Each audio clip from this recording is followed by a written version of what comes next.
यहाँ पर मैंने लिया है चिकन, बीफ और मटन। यहाँ पर हम इसको अच्छे तरीके से पहले पानी में बॉईल करेंगे और उसके बाद जो है फिर यखनी निकालेंगे अच्छे तरीके से। जब यखनी निकल आएगी तो फिर हम जो है हलीम को आगे बनाएंगे। तो सबसे पहले हम इसको अच्छे तरीके से बॉईल कर लेंगे। यहाँ पर मैंने अच्छे तरीके से जो है वॉश कर लिया है, आप देख सकते हैं, चिकन को, मीट को और बीफ को।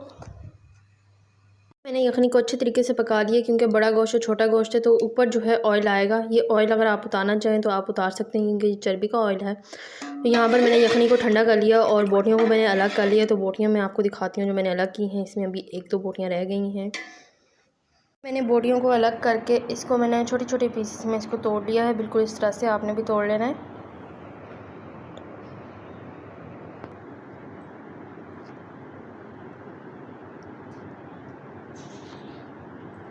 मैंने तकरीबन 2.5 से 3 किलो तक प्याज को छील लिया है। यहाँ पर अब हम इसको कट करेंगे बिल्कुल बारीक बारीक। अगर आप बिल्कुल बारीक नहीं भी कट करते तो भी मसला नहीं है, बस हमने इसको कट कर लेना है। मैंने सारा का सारा प्याज कट कर लिया है। अब जो है हम इसको ऑयल में अच्छा तरीके से फ्राई करेंगे, ब्राउन करेंगे प्याज को। देख सकते हैं प्याज बिल्कुल ब्राउन हो चुका है, यहाँ पर रेड हो चुका है।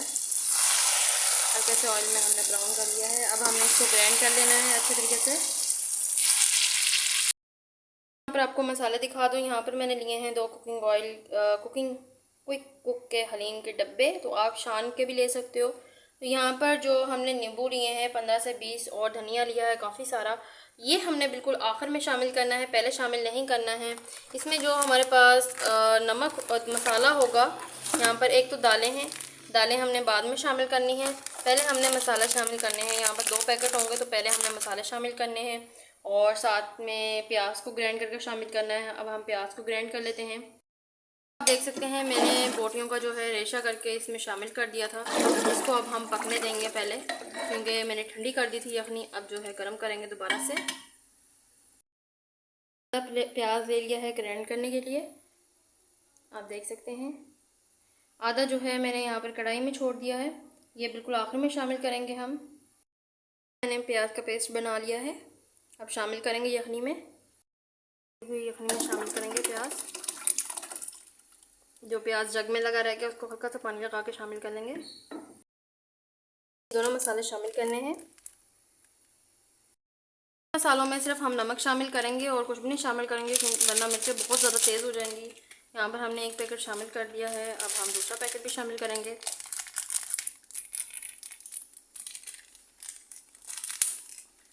5-10 मिनट जो है मसालों को अच्छे तरीके से पकाएंगे। इसी में आप अलहदा भी भून सकते हैं प्याज के साथ, तो बात एक ही है, आप अलहदा भून लें या एक साथ भून लें।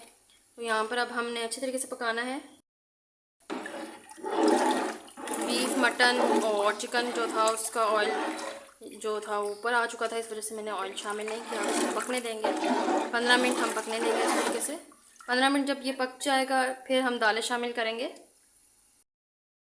हलीम में मैं थोड़ा सा धनिया शामिल कर रही हूँ, बाकी धनिया तो हमने आखिर में ही शामिल करना है। का जूस निकालने लगी हूँ नींबुओं का। हमने लेमन का जो है रस निकाल लिया है, अब हम बिल्कुल आखिर में शामिल करेंगे। आज तक हम जो है यहाँ पर विनेगर शामिल करेंगे, सिरका ज़्यादा नहीं शामिल करना है, थोड़ा सा शामिल करेंगे, थोड़ा सा डाला है। यहाँ पर मसाले पकने लग गए हैं तो अब हम जो है इसमें दालें शामिल करेंगे। साथ साथ चम्मच चलाते जाएंगे और दालें शामिल करेंगे। यहाँ पर पिसी हुई दालें हैं, अगर आपके पास साबुत दालें हैं तो वो भी आप शामिल कर सकते हैं। दालें शामिल करने के बाद आपने साथ में चम्मच चलाते जाना है, वरना ये जो है इकट्ठी हो जाएंगी दालें। अब जैसे मैंने 1 पैकेट शामिल कर दिया तो साथ में फ़ौरन से आपने चम्मच चला देना है।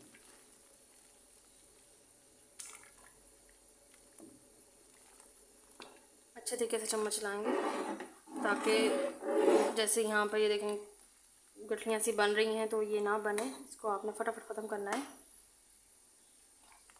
आप पानी में मिक्स करके भी शामिल कर सकते हैं। पानी दूसरा पैकेट मैंने पानी में मिक्स करके शामिल किया है ताकि गठलियाँ ना बने। तो इसके ऊपर जो हल्की हल्की बनी हैं गठलियाँ उसको हम साइड पर कर करके इस हिसाब से ख़त्म कर लेंगे। चम्मच चलाते जाएंगे। अब हमने तकरीबन इसको पौना घंटा पकाना है, 45 मिनट। पानी दूसरा पैकेट मैंने पानी में मिक्स करके शामिल किया है ताकि गठलियाँ ना बने। तो इसके ऊपर जो हल्की हल्की बनी हैं गठलियाँ उसको हम साइड पर कर करके इस तरह से ख़त्म कर लेंगे। चम्मच चलाते जाएंगे। अब हमने तकरीबन इसको पौना घंटा पकाना है, 45 मिनट। हम नमक का शामिल करेंगे, चम्मच तकरीबन और डालेंगे, 1.5 चम्मच, क्योंकि मसाले जो है कम रह जाएंगे, इसमें नमक कम रह जाएगा तो कोई और मसाले की जगह हम सिर्फ नमक शामिल करेंगे। अभी हम मज़ीद शामिल करेंगे ताकि दालों के साथ अच्छे तरीके से पक जाए।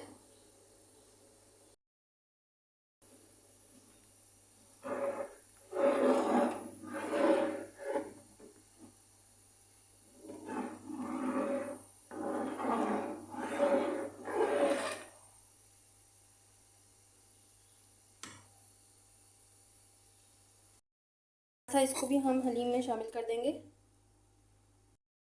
प्याज शामिल कर दिया है। अब हमने इसको तकरीबन मज़ीद जो है 1 घंटा और पकाना है। हल्की आंच पर आप पका सकते हैं ताकि बाहर ना गिरे। इसको पकने देंगे।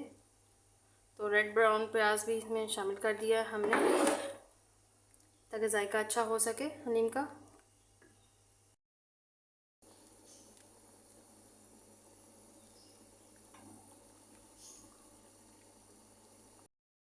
मूंग की दाल ली है और आधी चने की दाल ली है, तो इसको भी हम हलीम में शामिल करेंगे।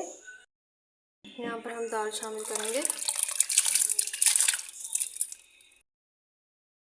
यहाँ पर चने की दाल और मूंग की दाल मैंने शामिल कर दी है। अभी भी आप देख सकते हैं कि हलीम अभी भी पतला है, तो अभी हमने इसको पकाना है तकरीबन 1 से 1.5 घंटा मज़ीद पकेगा जब तक हलीम अच्छे तरीके से गाढ़ा नहीं हो जाता। तो आप धनिया शामिल कर सकते हैं, नींबू शामिल कर सकते हैं। नमक मज़ीद 2 चमचे मैंने शामिल किए हैं यहाँ पर, ताकि क्योंकि नमक कम रह गया था जब चने की दाल और मूंग की दाल शामिल की है। तो आप अच्छे तरीके से इसको पका सकते हैं। मैं हर 15 मिनट बाद चम्मच चला रही हूँ इसमें, क्योंकि काफ़ी ज़्यादा हलीम है तो नीचे लग रहा है। तो आप चम्मच अगर थोड़ा हलीम बनाएंगे तो फिर आपको हल्का हल्का चम्मच चलाना पड़ेगा। यहाँ पर अभी मैंने हलीम को ढक कर रखा हुआ था। आप देख सकते हैं हलीम अभी रेडी हो रहा है, अभी रेडी नहीं हुआ है। तो यहाँ पर अभी आधा घंटा मज़ीद जो है हमने इसको ढक कर रखना है हलीम को, ताकि अच्छे तरीके से हल्की आंच पर रखना है ताकि नीचे भी ना लगे और अच्छे तरीके से तैयार हो जाए।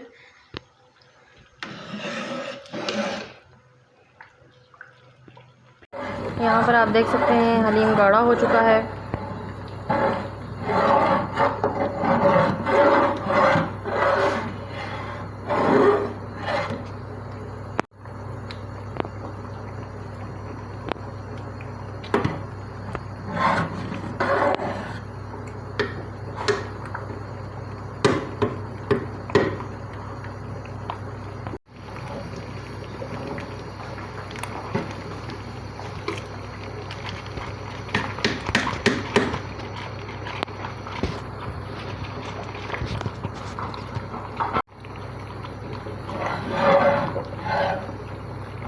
अब हमने धनिया डाल दिया इसमें।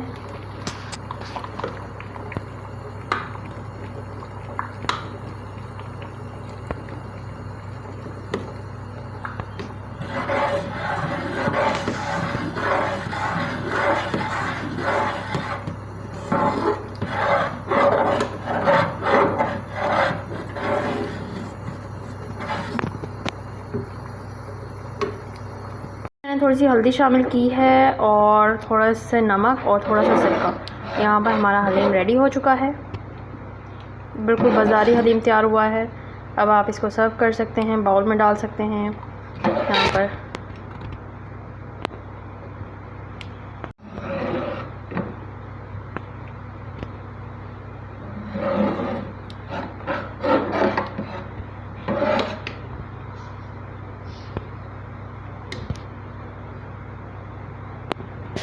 यहाँ पर सर्विंग के लिए भी हलीम रेडी हो चुका है।